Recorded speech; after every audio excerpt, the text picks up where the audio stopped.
Thank you, nice to be here. Hopefully this is gonna be a really fun topic, kind of get everyone out of their post-lunch haze. So I'm here to present around personas. So just first of all, to ask the audience, how many people at your company today have personas? Raise your hand. Okay, how many people are happy with the personas that they have at their company today? Okay, so maybe noticeably less people.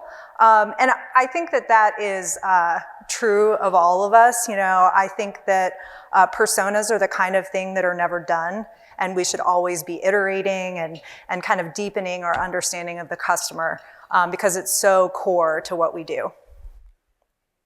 So today we're going to talk about why personas are important, and then I'm going to take you through some really practical steps on persona development. And again, even if you do have personas already in place, I think these steps are really valuable to layer on to whatever personas that you have existing. And then I'm going to end it on some inspiration with some cool ways that companies have visualized their personas, which is such an important part of persona development. Okay, so first a little bit about me. I'm originally from Atlanta, Georgia, went to Emory University, moved to Austin in 2001. So I've been here for quite a while and taken quite the tour of growth stage startups in my career here in Austin, most of which has been in product marketing.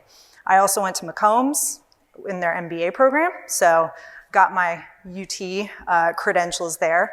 After kind of my growth stage startup experience, I ended up at IBM about a year ago. So pretty big change for me.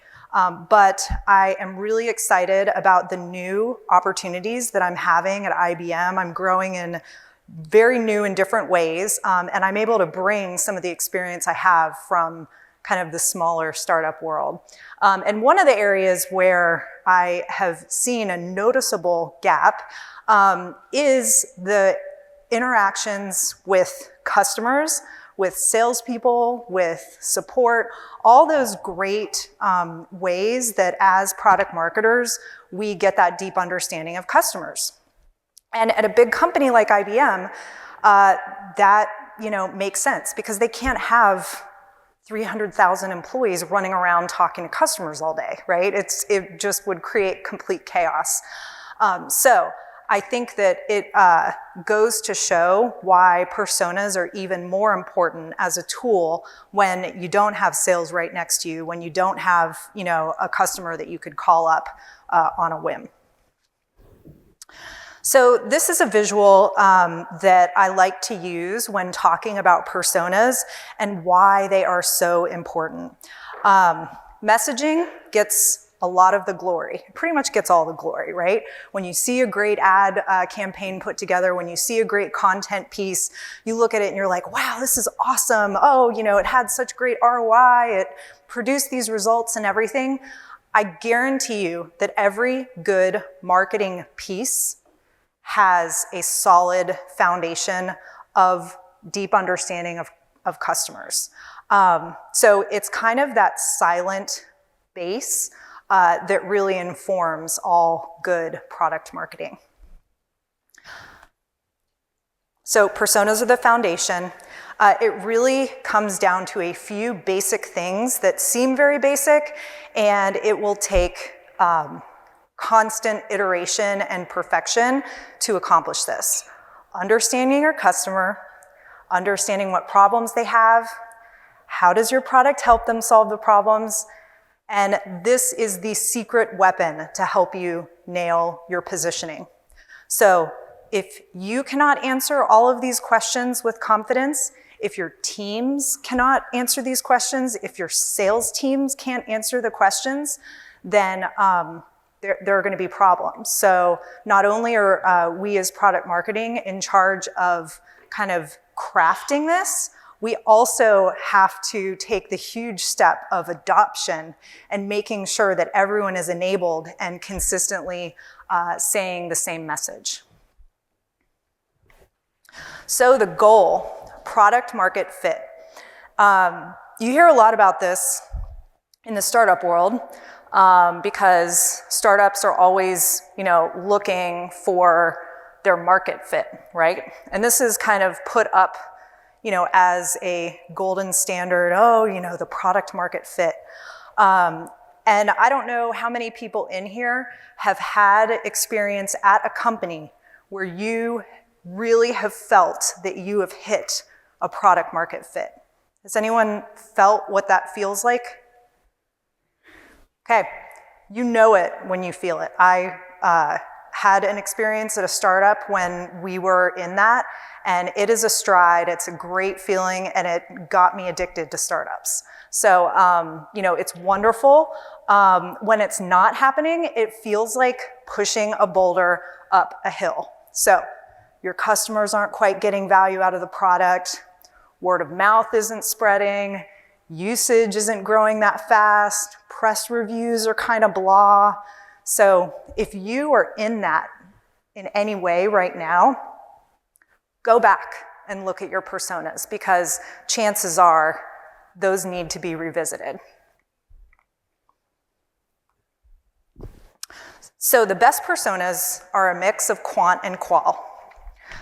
A lot of times we have access to a lot of data.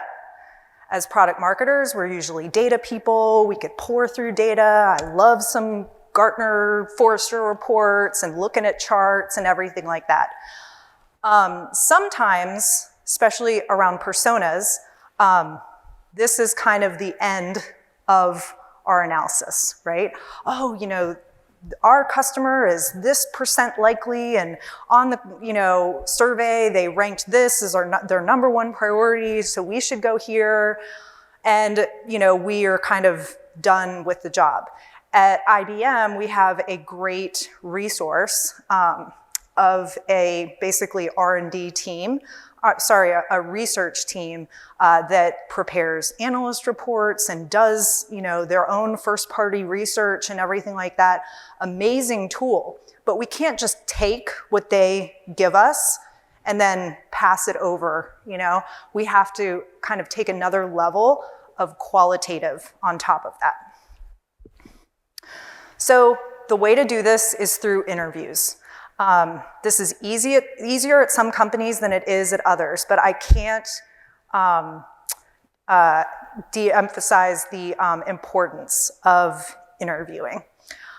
If you are at a company that is enterprise, that you can't necessarily call up the CTO of JP Morgan Bank and talk to them on the phone, there are some other things that you can do.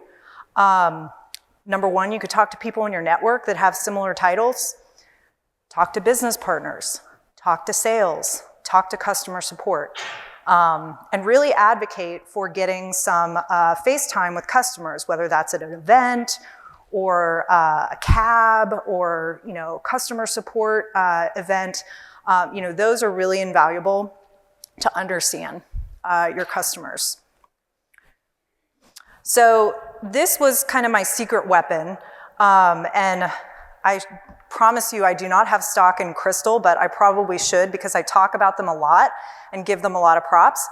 There's a tool out there called Crystal, formerly known as Crystal Knows, and it is this really cool AI personality research tool. And it's a plugin that you download and that you could put on LinkedIn. And when you go to someone's profile on LinkedIn, you click the little Crystal button and it does some crazy AI, analysis and tells you what their personality is. And there are, I don't know, maybe like 10 different personality types. Really fascinating stuff and really scary stuff if you want to look up yourself and see what it says. So go ahead and try that. But how we used Crystal at IBM is that we took a list of titles that were a fit with our customer base. And I had my team go and research people on LinkedIn that had that title. So, who is the Global Chief Technology Officer at JP Morgan, Andrew Lang. Will I ever get to talk to Andrew Lang on the phone? Probably not, right? But I can look up him and, 30 or 40 people like him on LinkedIn and look at their Crystal profile. And if you can imagine, a lot of CTOs, CIOs fall into a very similar personality profile. Just as a lot of product marketers fall into a similar product marketing like personality profile. So you start to see similarities in the personalities. And the one thing I do like about Crystal, if you look at this screenshot at the bottom, it shows you some emotional indicators, which is a lot of times what is missing from personas. Personas are different than segmentation, right? Segmentation is what your role is, what your gender is, how old you are. What a lot of times is not covered is what motivates you, what are your strengths, what are your communication ways that you prefer to be communicated with. So those are very important nuances to kind of take that persona development to the next level. So interview questions. Not everyone is comfortable interviewing, which I get. It can be really overwhelming if you haven't done it a while. I personally love interviewing customers. I think it is super gratifying and rewarding, and it's actually not as hard as you may think it is. The reason why it's not hard is because in interviews, you aren't really supposed to talk a lot anyway. So if you ask a few good open-ended questions, I promise you, the customer or the business partner or the salesperson is gonna talk your ear off. So if you do line up a customer interview, just start it out open-ended. Say, hi, I'm in product marketing. I'm building some, initiatives, strategic initiatives for this year. Just wanted to hear what's top of mind with you this year. What are some initiatives that you're thinking about? What are some of your biggest challenges for the year? And just shut up, and they'll talk, right? So you'll hear some really interesting information. Anyone familiar with Jobs to be Done? If you're not, I would recommend looking into Jobs to be Done. It's kind of an agile methodology that essentially just means, get to the root causes, don't look at the symptoms. And a lot of the times, at really kind of top level, interview and needs analyses, we talk about the top level of symptoms, and we don't really get down to the root causes. Don't lead the witness. This is an important one, and one that is really hard not to do. We're coming with our agenda, and the customer may not want to talk about IBM. They may not want to talk about your company or your product, and that is okay. It's actually better. Because you really want to hear about, holistically what their point of view is like. I always like to ask questions that include talking about emotions. What frustrates you the most? What do you love the most about? What stresses you out?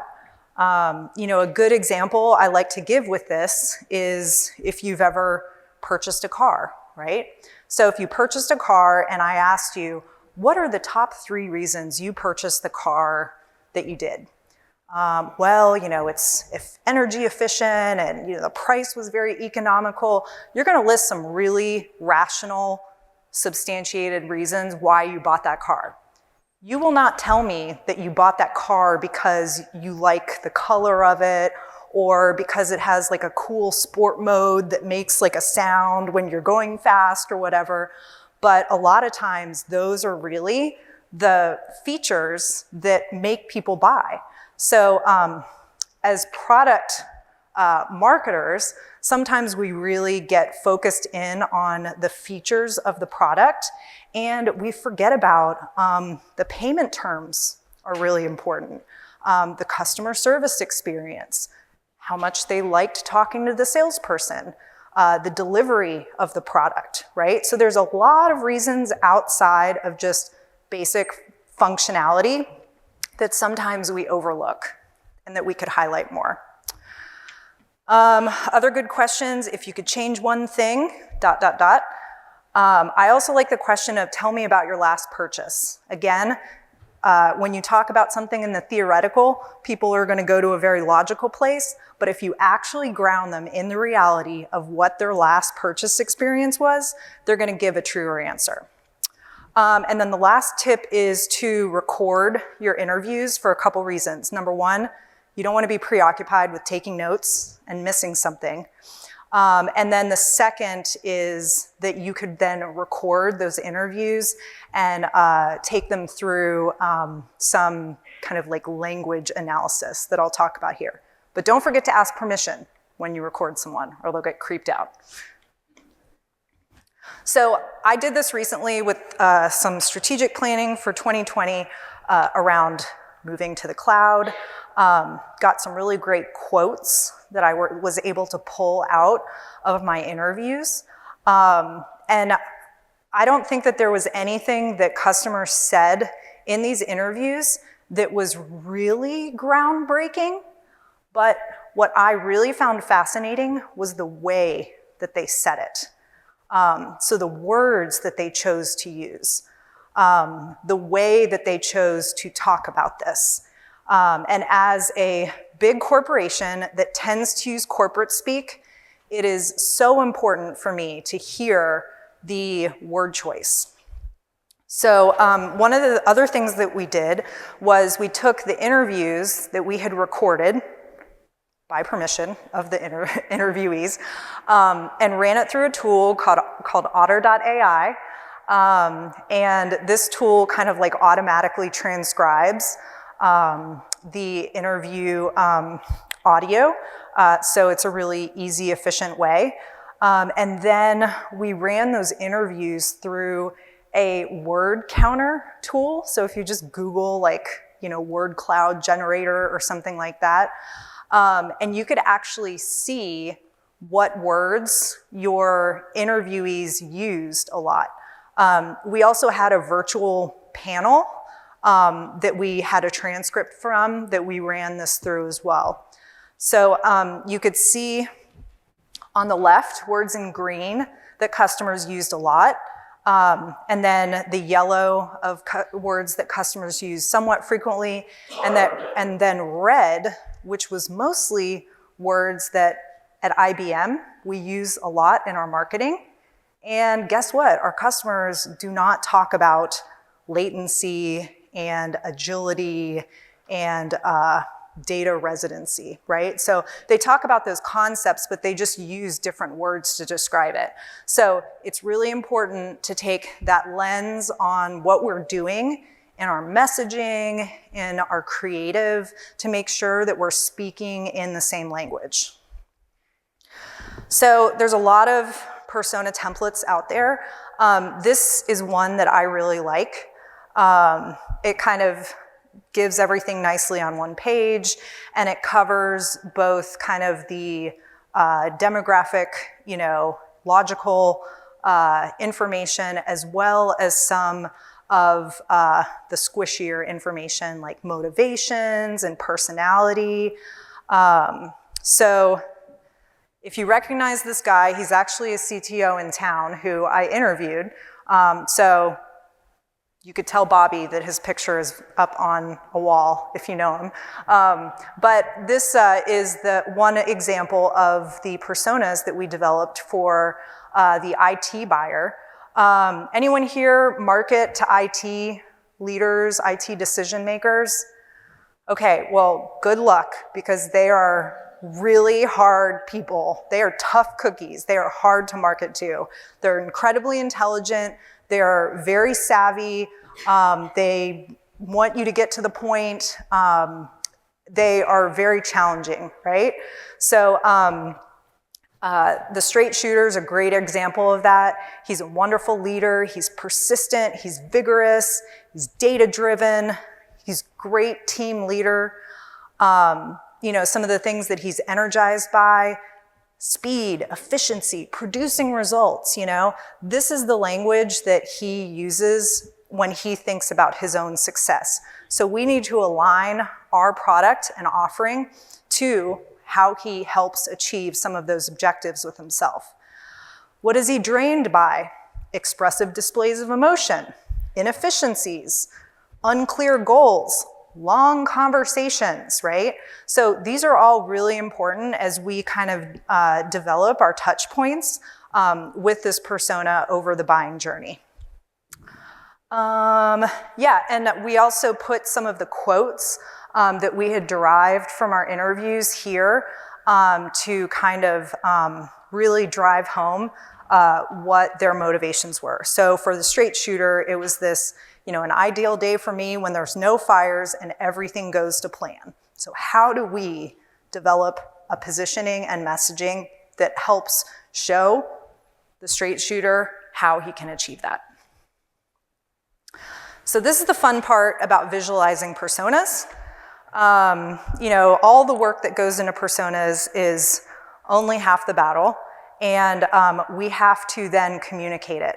And especially being at a company like IBM, where we literally have hundreds, thousands of stakeholders that need to be armed with this information, being able to present it in a good way that's memorable, that's adoptable is so important.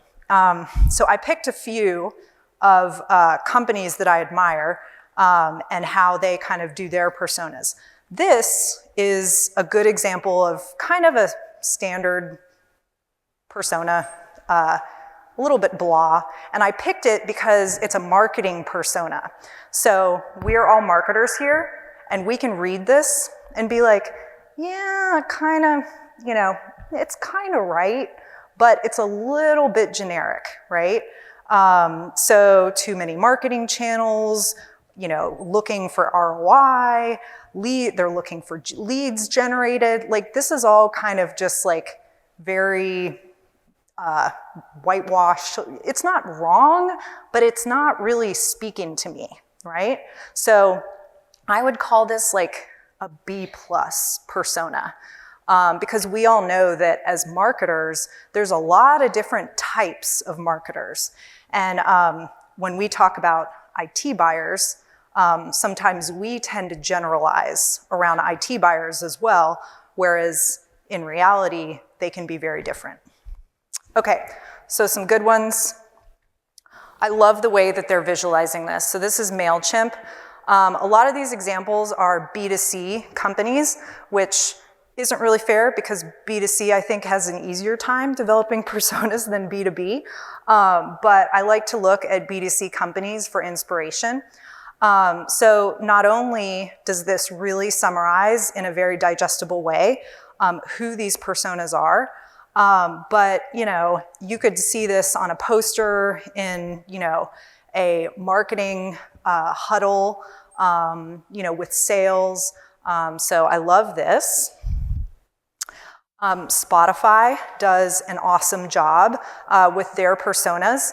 The other cool thing is these companies actually publish their personas like in a blog post describing how they develop them, who they are, so they make them really kind of available and transparent.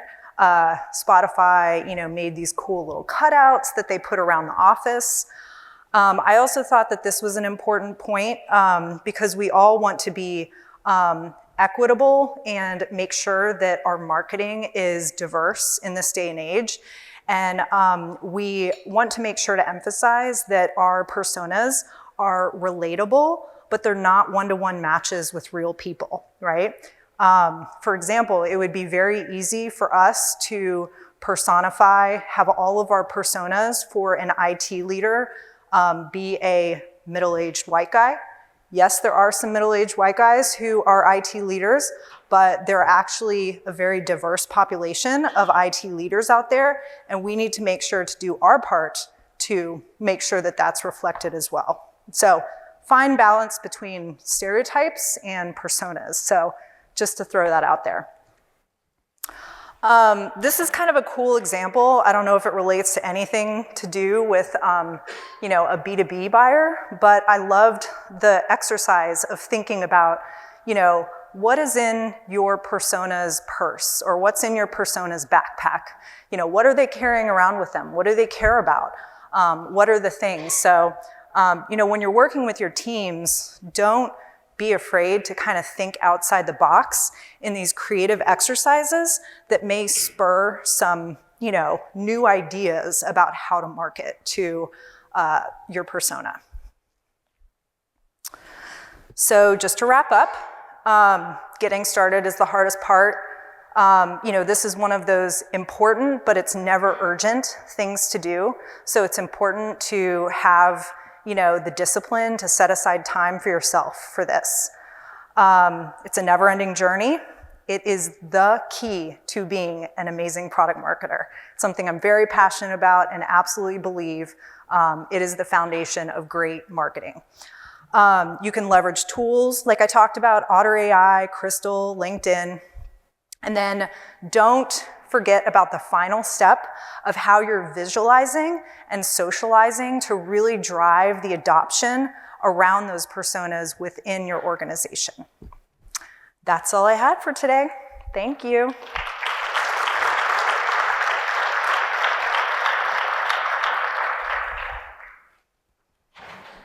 I think it's on. Yes. Okay, so I'm going to ask the question that I think a ton of people probably already have, which is you seem to be a wealth of information on tools that we can use. Do you have other suggestions or other tools that you didn't talk about today? Around personas specifically? Around anything product marketing. I just have a feeling you have a lot of tools that are probably really good that we should use. I am kind of an SEO nerd. And I really like a tool called Ahrefs. It's like the worst name ever. Well, sorry if anyone's from Ahrefs here, but I think that they could do better on their name. But it's the best SEO tool that I've used, and I think that for market research, SEO is so important to pull in like what people are really typing into that Google bar, so it could be a really good source of information.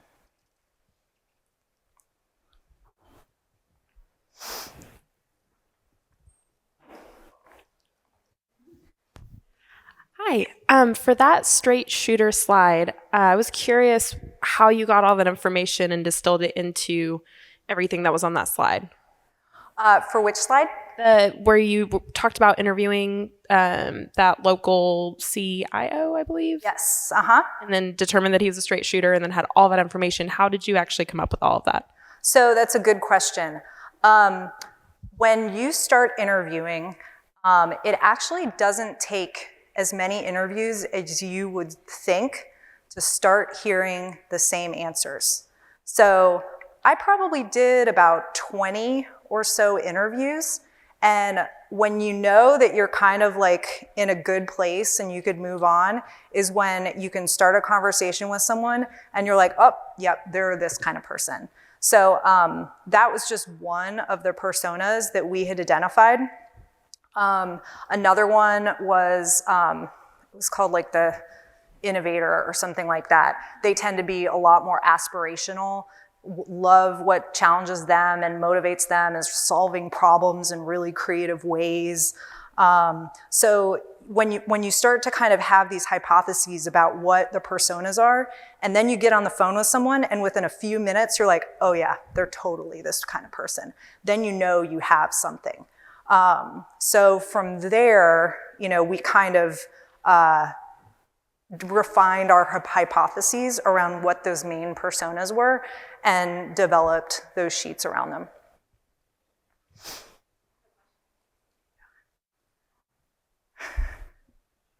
Kind of cut in line. There were other questions. Oh, sorry about that. Great presentation, thank you.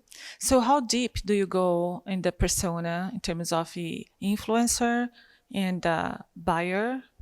And then let's say, because the person that signs the check usually is the high-level executive, do you go to which level? I mean, because let's say in IT, VP of applications, or you go to the next level, or you go one level down? Yeah, it's a good question, and I think it really depends. It's a balance between bandwidth and what is actually going to be used. So, for us, we decided that we would rather get an A at a very few amount of focused personas than go really broad. And what you also have to think about is not only from a research perspective, what you have the bandwidth to do, but what your team that's actually creating the assets and creating the nurtures have the bandwidth to do. So, there's a wide breadth of possibility and, different personas that you could go down, but I'd really maybe pick the top 2 or 3 that are going to get you through that like 80% of your customer base.